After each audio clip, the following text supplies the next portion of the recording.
evening. Welcome to Arts Etc. I'm your hostess, Pat Yuknovich, and with us tonight is Jean Rude, a decorative artist, or maybe I should say a toll painter. How would you prefer to be called, Jean? Well, I like to be called a decorative artist because toll painting is a very specific term which should only be applied to one thing, meaning tin. It is the French terminology for sheet iron or tin, and so it really should only be applied to painting or items made out of tin. And we do much more than tin. Yeah, because I think the term toll painting has gained a great deal of popularity, but I guess it's a bit of a misnomer then. It is, and I think decorative painting or folk painting really suits the description, is a more descriptive term than toll painting is. And so it's what those of us who are in the field prefer to be called, folk artists or decorative artists, decorative painters. Within the past few years, I think you would agree, we've seen a tremendous surgence of interest in folk art or toll painting or decorative art, however you wish to call it. Is this a phenomenon that really is happening before our very eyes? Yes, I think it is. I think it goes along with all of the resurgence of all crafts in many fields. People want to do more with their hands, and they want to be able to produce things themselves, things that they made and can say, look, I made this. And so they're taking classes in many fields, as well as the decorative art fields. But it is becoming very, very popular. Yeah. Toll painting has an interesting history. Briefly, just for our audience sake, what is that history behind? Decorative painting really has its roots in many cultures and in many forms. If you are looking back in some of the European cultures, there is carving, there are wall tapestries, there is painting of floors, many surfaces that were decorated, and upon the evolution of the craft and the art form, you see those same forms being moved into another field, for instance, decorative painting. So you see the same type of scrolls and things that were used in carving are now being painted with the paintbrush. And every culture had its form of decorative art. It is generally thought of as non-academic art, as opposed to what we usually see, non-functional pieces on canvas. Generally, decorative art applies to functional pieces and things that are of some use or more decorative purpose. So quite simply then, what you're talking about is the artist is decorating a piece that could be displayed, or as you say, has some functional use. Yes. Whereas with a fine artist, that would be the person who perhaps simply uses a canvas to create a drawing or an art form which may not serve a functional purpose. Yes, and also to express their own inner feelings, whatever they might be, whatever field he happens to be painting in, whereas in decorative painting, generally it is realism for the most part. Some of it is representational, but it's realism, and people know what they're looking at. But I can't help but thinking, and I think the audience would agree with me, that all of this certainly is as creative as one could ever wish to be creative in. And I know that you had hoped to show us a little bit about how the creativity works in terms of strokes and so on and so forth. Were you going to? Yes, I will do that. And give us an illustration? I just wanted to add that decorative painting is a method painting, and it is a painting form that can be taught. And the artist is given a drawing, a pattern that he follows in certain directions, step by step, that he is able to follow and come up with a finished painting. Once they have mastered those various elements, it becomes much more creative in that they can put together their own designs and their own patterns on whatever they want to paint on, and don't have to be restricted anymore to set patterns. They can start designing their own patterns. So then I can show you. What you're saying is that ostensibly someone who does not have a very deep background in the arts could take a class, as many do, and with time and practice and perhaps perseverance, turn out some pieces just as nice as this. Yes, that's correct. It's just a matter of applying what one learns in a step-by-step process over a long period of time with a lot of practice and a lot of individual ideas begin to crop into whatever they're doing, and their style becomes uniquely their own. But yet this is interesting to me in the sense that isn't this what a quote fine artist would also be doing, would be learning the certain basic techniques, the foundation, and then from there going on to use them in his own special way to Yes. create a special work of art. Yes. Yeah, so it's Yes. actually very similar, although I'm sure both schools of art see each other quite differently They do. and not perhaps as being related. Yes, they do, and I think in part that is true because we work with more functional things, and function usually defines craft, and non-function usually is more on an artistic Art itself, yeah. level. Did you want to show us some of the? It's just so pretty. This decorative art painting is so visual, so striking. The colors. I will show you briefly some of the basic strokes that can be put together to form very simple figures that then they in turn can be put together to produce a picture or a decorated surface. Is there a group of just a few basic strokes or techniques that are absolutely mandatory that one knows? Basically, when you're working in this style of painting, everything is based on a stroke. There are other styles where you use the paint to stay within the pattern and blend and make it look more realistic, such as the piece here has been done. This piece has been painted in a much more realistic fashion, and it's not really strokes. You fill in, you add highlight colors, you add shading colors, and you don't actually work so much with strokes when you're working in more of the folk styles with a medium such, this happens to be acrylic, but you can do the same thing with oil paint. But when you're working within the folk style, it is based on strokes, and it's important that the student learn to control the brush so that the brush will do what he wants it to do. And that only comes with practice. When I first started, the strokes were awful. But now it becomes a matter of making a stroke which is, for instance, like that. And here, the pressure on the brush is what determines the shape of the stroke. The harder you press it down, it'll be fat, and then as you lift it up, you want it to lift up into this nice fine little tail so that it really looks like a comma stroke or something. Is that quite does nice. that stroke have a name? Is that a specific? People type? call it an eyebrow stroke. It looks like an eyebrow, or a comma stroke. Usually it's called one of those two, a comma stroke or an eyebrow. And just by putting together some of these strokes, you can produce the rose. I'll do one here for you, very large. In this case, it's just a matter of filling in this large ball shape. We're not worrying here about pattern.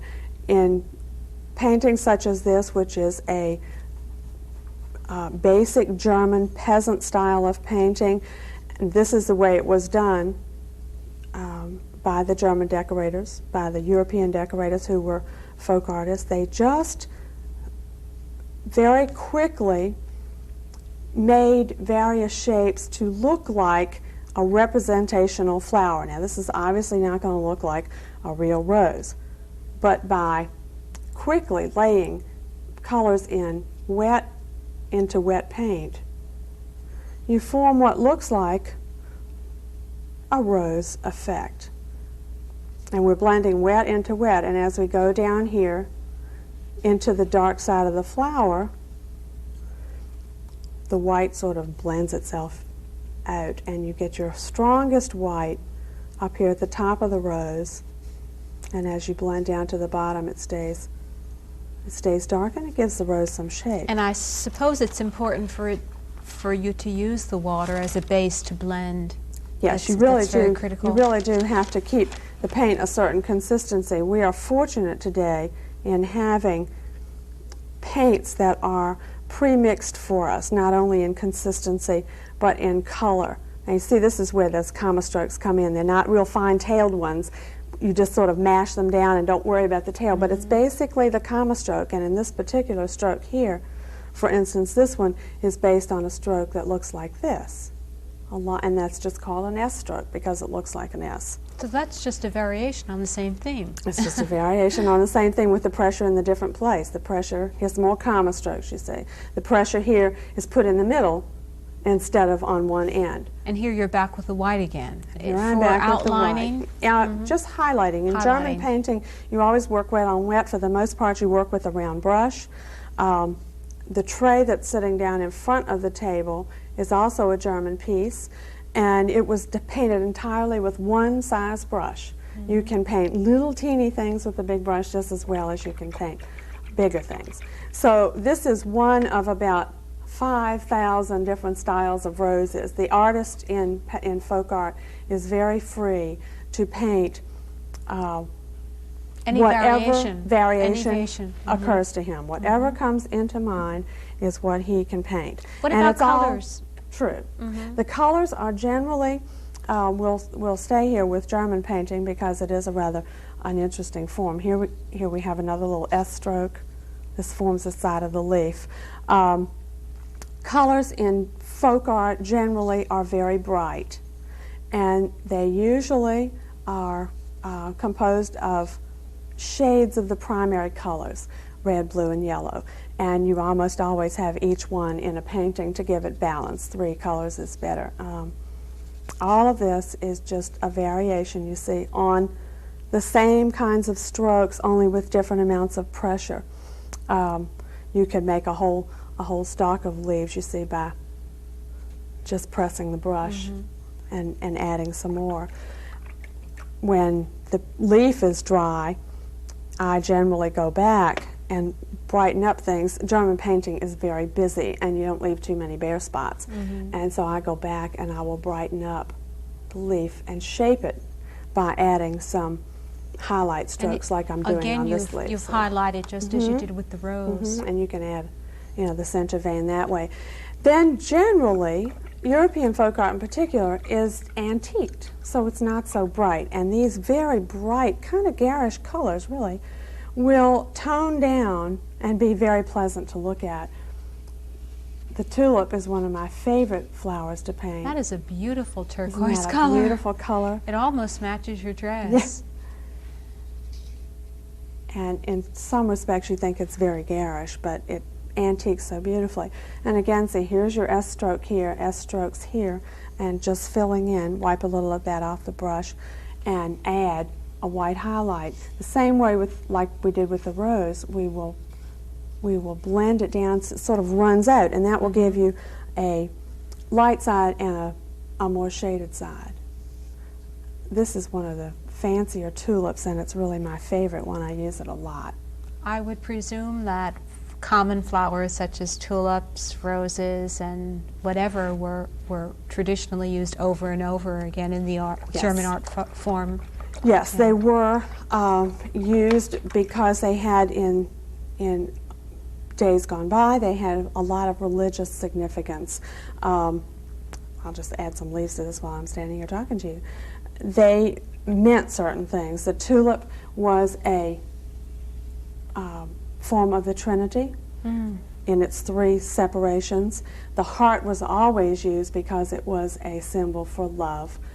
Roses also were symbols of love and fidelity, and so roses were used very often in the German painting. So then if one were and in the early American to pick up a painting. piece, whatever it might be, he who was knowledgeable by looking at the designs would be able to perhaps understand a story that the artist was conveying. Yes, and the German painting was carried over into American painting when it was brought to this country, into mostly the Pennsylvania areas in particular, and they produced their fractures, which was the fractured, literally means fractured writing. They were certificates of birth, of death, of marriage, whatever was important to the family. They were very highly decorated and always included things like unicorns and hearts and roses and tulips, all very symbolic in the German cultures. Now, this is not true throughout all the cultures, but particularly in the German culture. You can also see these same forms, however, in many different areas of painting. Other countries will paint the same kinds of flowers and present them perhaps a little bit differently. You will see the German flowers in Norwegian painting, but in a little bit lighter form. For instance, on the plate here, there's a tulip. This happens to be a piece of Norwegian rosemarling of the west coast of rosemarling. It's a much lighter effect. And here again you have the tulip and another form of the rose. It's just a different look, but you use the same flowers all over. The piece of Russian painting, which is here, again shows chrysanthemums, which were a favorite painted flower because they could be very bright and stand out from whatever it was. This painting resembles greatly the painting from Mexico, all the Mexican painting. It's very bright and very colorful. Would the Russian artists traditionally use the black backdrop as opposed to the Norwegians who would use the white, or is that just... Actually, the Norwegian piece is really non-traditional in two ways. Number one, it's painted with acrylics, where it is normally painted with oils. And it is on a white background. You see some of it if you're talking about walls, because the walls were usually whitewashed, so it would be painted on a white surface. If it is a piece of useful stuff like this, it would be usually painted a color, and they loved oranges and reds. Brown was common, these nice dark rich colors. This is a piece of Rogaland, from the Rogaland area of Norway, very symmetrical, all tied together, everything very precise, very traditional colors, and painted in oils, which was the traditional paint. Is this a for cutting Norwegian. board, or...? It is. It could be. It is not, because it's a piece of pine, but it could be. Or you could hang it on a Yes. wall. Functional purpose. Yes. The piece here, the tray here, is a piece of tinware, which shows you... This is the toll now. This would be This toll. roll, It shows you the more traditional style of painting that you might call Pennsylvania Dutch. That's we all talk about Pennsylvania Dutch. It really means Pennsylvania German. And the styles are the same. Again, you have these pretty ball flowers and lots of stroke leaves. Everything on this one is based on strokes, and you will see them, you know, throughout the entire thing to form the design. So an expert would be able to look at each piece and tell from which country Pretty the close, artist... yes, pretty much so, because each country, while the themes carried through, each country did have its own little quirks, and you could tell whether a piece was from one country or another. I'm interested in this because it's right in front of me, and I know it's a piggy bank, but it's awfully attractive. Is this the character Annie, made famous in the Broadway show? Actually, she looks like Annie, but she's supposed to be a boy, because that particular block is a bee block, and so all of the things on the block are bees. It's boy and bow and bear and barn, butterfly and boot and boat. So all of it is to help the child learn his alphabet. And also be thrifty, because it's a convenient piggy bank. Yes, it is. If you can keep their hands off the bottom where the cork is.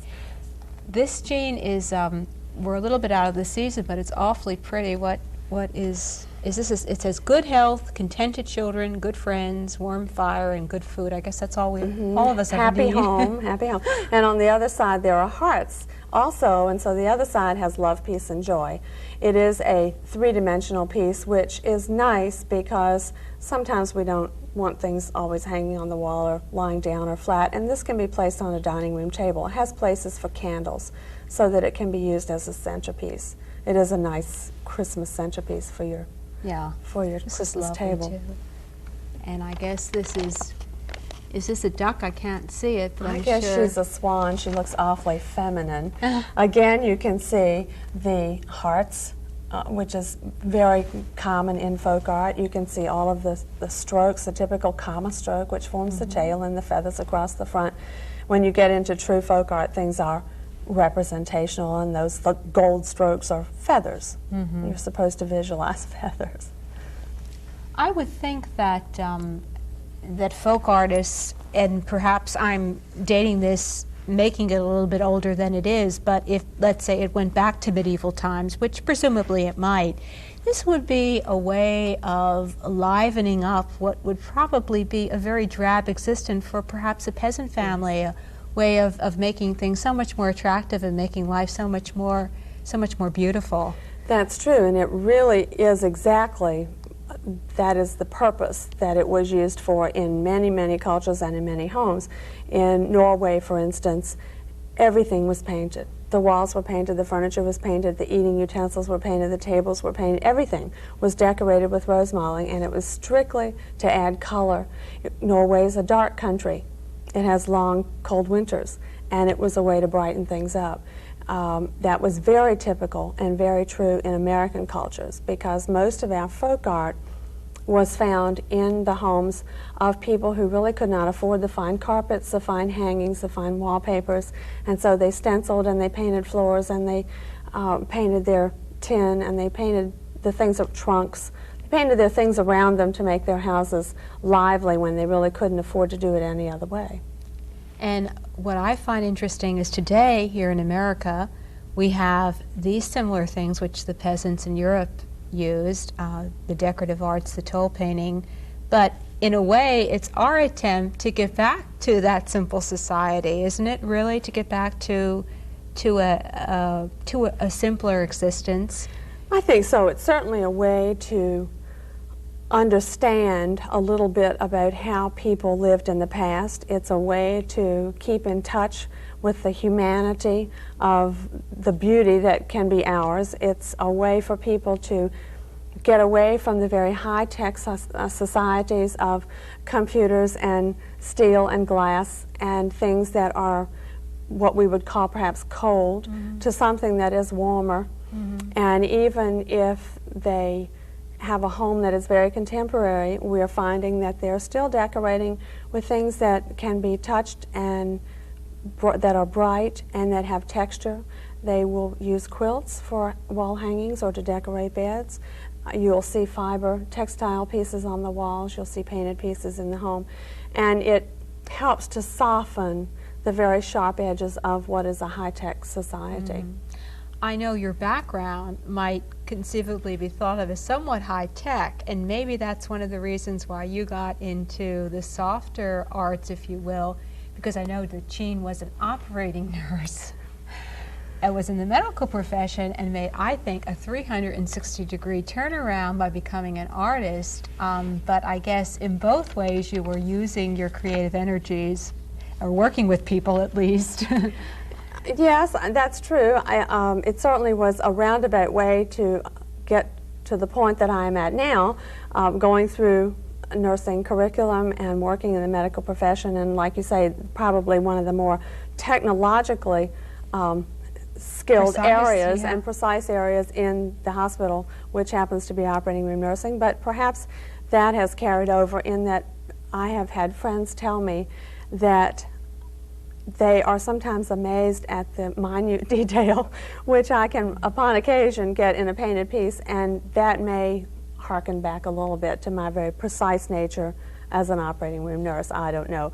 I am relatively precise and organized, so that might carry over a little bit. This is a multi-talented woman, and I won't even get into some of the other things she does, but I have got to plug her book. Jean is an authoress. She co-authored this wonderful manual on country harvest on decorative art painting with a gentleman from Holland who is sort of your co-partner of sorts, isn't he? Yes, he is a American now in that he lives here. He's a citizen of this country, lives in Minnesota, but he is originally from the Netherlands, and he is an absolutely wonderful talent. And I feel very fortunate to be able to work with him for several reasons, but mostly because his interest lies in design. And he does not want to produce more than one. That's very typical of a fine artist, and yet his work was so wonderfully situated, adaptable to decorative painting. And so I felt that if I could produce his work for the decorative painter, it would open up a whole new world for his art, and it really has done that. And he leaves me great room for my own creativity. I can interpret his designs in great part to please myself, as long as it pleases him, which it does. But he gives me a great deal of freedom, so in that I've been very fortunate. He's a very interesting man. And aside from working with Mr. Gruter, you also have your own art business, which I know has been very successful. Jean told me in confidence that she has custom orders that are a year old, and people don't mind. They'll wait for years to get their work done because you're so very busy. What is the name of your company? It's called Specially for You. I have a home studio that is specifically designed for my art, and I work from there as well as outside the home. I teach outside as well. And here in Fairfax County, Jean teaches a number of courses on running a crafts or art business. I think that's fascinating. Now we're getting, now it's going out of the realm of artistry into the realm of business, but I guess at some point you reach a point where you have to organize it in some fashion. Yes, it was one of those things that I just fell into. I had expertise in a number of different fields, and I just happened to be in the right place, and someone asked me from the county adult education program if I'd be interested in teaching other craftsmen to market what they do. And so I do teach a course called How to Run a Craft Business from Your Home as a Business, because it's important to operate as a business and as a professional if you want to gain the respect and the credentials that you ought to have if you want to sell. And so that course runs through the county adult education system. I do teach also advanced stenciling, and I do home demonstrations in stenciling for anyone who would like to have something like that. And in addition to which, you're also the president of a new Crafters Guild, or some... Yes, there is a Stencil Artisans League which has formed a national organization, and we are just organizing a local chapter called the Stencilers Guild of Northern Virginia, of which I am president. Our first meeting will be April the 13th at 10 o'clock at Kings Park Library. And there is also, for those who are interested in decorative painting, there are many opportunities for associating with other decorative painters in this area. And there is a local chapter of the National Society of Toll and Decorative Painters in our area, which is very large and very active. It has over 200 people.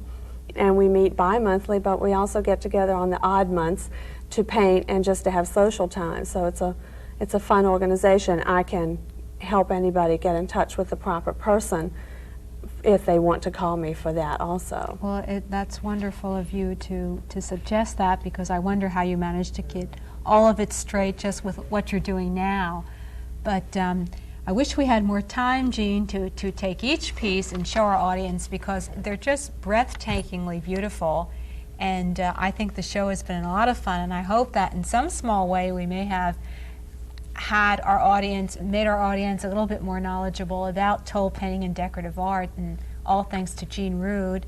I'd like to thank you for coming on, and hope that you'll come again when you're less busy, and also take the opportunity to thank our audience for joining us tonight, and hope to see you next week with another edition of Arts Etc. Good night.